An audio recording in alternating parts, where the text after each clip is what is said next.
All great cathedrals, such as St. Patrick's Cathedral in New York, while typically large in scale, also are often home to smaller spaces, blessed chapels within the cathedral.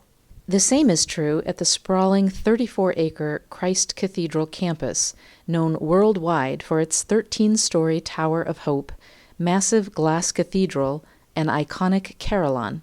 Though the property and structures are expansive, one can find several intimate chapels that each offer a quiet space for prayer and personal reflection.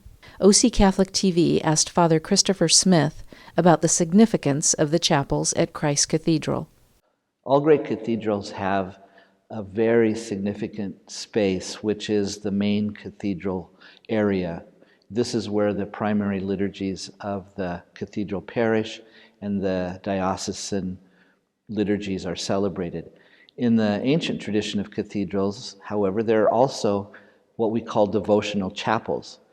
And the idea of a devotional chapel is to single out a particular saint, perhaps the diocese has a devotion to a particular saint or one of the images of Our Lady. Perhaps there's a saint that has a particular significance to the mission of the cathedral itself.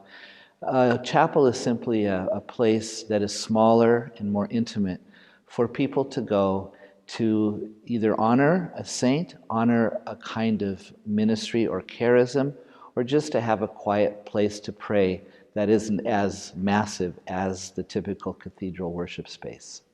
We're sitting in the Chapel of Unity and Reconciliation. This chapel was recently blessed, and it is a chapel that honors the Sisters of St. Joseph of Orange. It's a wonderful, wonderful presence here on the campus of Christ Cathedral. The Chapel of Unity and Reconciliation, honoring the Sisters of St. Joseph of Orange, reflects their charism in many elements. For example, right behind me here is a beautiful mural. The mural is done by an artist named John August Swanson. It's called The Washing of the Feet. And so you see Jesus there in the center washing the feet of Peter and the disciples looking around. Jesus, of course, is giving an example of how they are to serve the people through his washing of the feet. Other elements of the chapel are the bronze statue of St. Joseph, which is at the entrance of the chapel. We also have a beautiful crucifix that's part of the chapel. The wood of the altar and of the ambo, where the Word of God is proclaimed and where the Mass is celebrated, is wood that comes from the forests of Eureka. And Eureka was the first place that the sisters ministered. So it's very fitting that the wood from those very forests has been used as part of the design and the sacred space of this chapel. The chapel in the sky, as it is called, is on the top floor of the building known as the Tower of Hope. The Tower of Hope was built in 1968, and it was one of the original buildings that was built by Dr. Robert Schuller.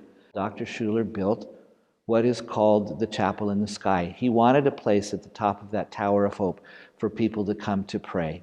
And it's a beautiful chapel. You can see Orange County from 3 directions. And the altar in the Chapel of the Sky is an exact replica of the chapel that was in the original Garden Grove Community Church, which is what is now the Arboretum. Next to the altar in the Chapel of the Sky is a beautiful bronze sculpture, which is called Christ Arising. And it is a very interesting depiction of Jesus in his crucified mode in terms of the loincloth and the way we see him on a cross. And he's not on the cross. He's got his arms extended in a resurrection pose. Behind him is the cross. So it's a beautiful reflection of hope. There is also the Crean Tower and the Mary Hood Chapel that's located in its base. The chapel has 33 pillars of marble representing each year of the life of Christ. The whole idea of the Mary Hood Chapel was to have a place on the campus that would be open 24 hours a day so that people could come into the chapel and pray in a small, intimate space. We're right down the street from the UCI Medical Center. We're right down the street from Juvenile Hall, the youth detention facility. A lot of places where people are going through very difficult times. And so it's not unusual for people to come here in the middle of the night and to offer some prayers here on the campus. The original intention of that chapel was to be that kind of place where people could know they could find some kind of respite for a little while in the presence of the Lord. When Christ Cathedral is opened as Christ Cathedral after the renovation, it will include a Blessed Sacrament chapel.